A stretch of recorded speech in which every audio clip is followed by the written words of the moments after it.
ابھی میں نے آتے وقت کچھ دوست بیٹھے تھے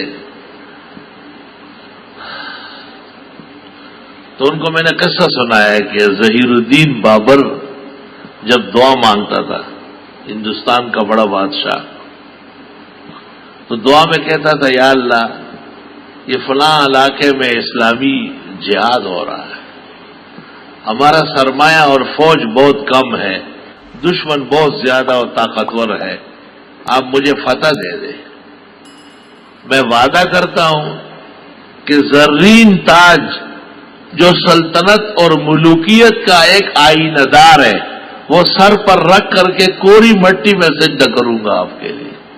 یہ اس کا ایک طریقہ تھا دعا کا۔ نیچے فتوحات ہو گئی، رانا سانگے کو بھی شکست ہو گئی، لنکن کو بھی شکست ہو گئی، لودھی کو بھی شکست ہو گئی۔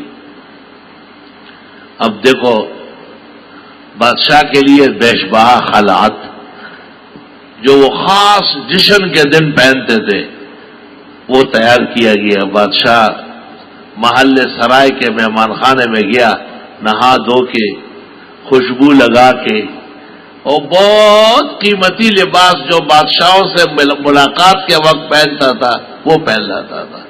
پھر کہتے میرا تاج لائیے، چابی شاہی دے دی، وہ خاص قسم کی توڑیاں وہ کھلتی تھی، اس سے تاج نکلا اور وہ تاج سر پہ رکھ کے سجایا۔ نوکروں نے اور وزیروں نے دور تک مسلح قالین کہا نہ یہ وعدہ نہیں ہے، یہ قالین یہ مسلح چھوڑ کے آگے بڑھے، اور بالکل ایسی مٹی جو جسم اور کپڑوں کو لگ رہی ہے اس پہ کھڑے ہو گئے اور 2 رکعت پڑھ رہے اللہ ہو۔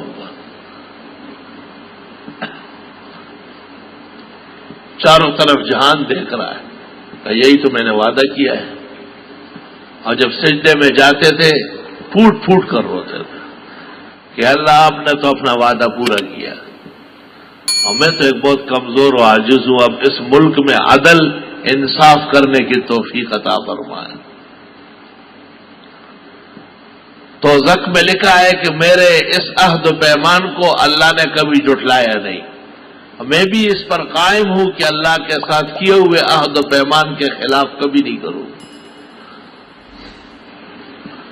آج پاکستان کے اندر جو افراتفری ہے، آج کے اخبارات میں دیکھو ملک کے سب سے بڑی عدالت نے کتنے افسوس سے لکھا ہے کہ بھئی کوئی حکومت نام کی چیز ہے بھی یا نہیں، کہ کیا پیدر آزادی کا ماحول ہے، اور جس کی لاٹھی اس کی بھینس، جس کا زور اسی کا شور۔ سب سے بڑی عدالت جو قانون کے اندر ملک سے بھی زیادہ بااختیار عدالت ہے، صدر اور وزیر اعظم اور تمام افراد قیمہ وہ ان کے سامنے مسئول ہے۔ وہ کتنے درد اور غم سے کہہ رہی ہے عدالت عالیہ کہ بھائی ملک میں کسی قسم کی کوئی حکومت بھی موجود ہے، یہ لوگوں کے ساتھ کیا ہو رہا ہے۔ جس کیس کو ہاتھ لگاتے ہیں وہ بھونڈا، خیانت، دغا، دھوکہ، جھوٹ، فریب، سازش، خود غرضی اور مفاد پرستی سے لبریز پایا جاتا ہے۔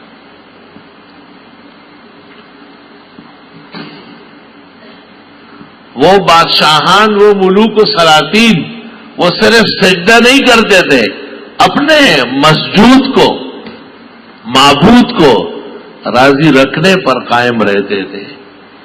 اس لیے اللہ ان کے دنیا اور آخرت آباد فرما چکے ہیں۔ دنیا تو دنیا نے دیکھی اور آخرت کی امید ہے۔ نظن لهم انشاءاللہ بالخیر والعافیہ۔